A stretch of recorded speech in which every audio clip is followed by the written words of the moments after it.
నారాయణపేట జిల్లా మక్తల్ పడమటి ఆంజనేయ స్వామి బ్రహ్మోత్సవాలు ఇవాల్టి నుండి ప్రారంభమయ్యాయి.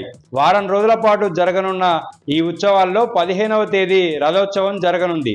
మహబూబ్ నగర్ రాయచూర్ ప్రధాన రహదారి పక్కన ఉన్న ఈ ఆలయంలో విగ్రహాన్ని జాంబవంతుడు ప్రతిష్ఠించాడని పురాణాలు చెప్తున్నాయి.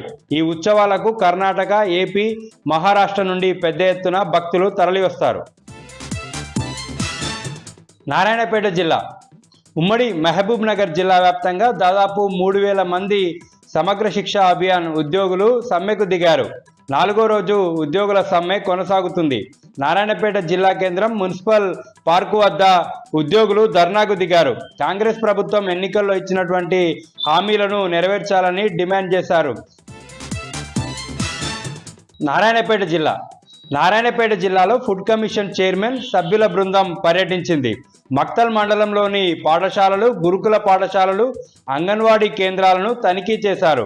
విద్యార్థులకు అందిస్తున్న మధ్యాహ్న భోజనం నాణ్యతను పరిశీలించారు.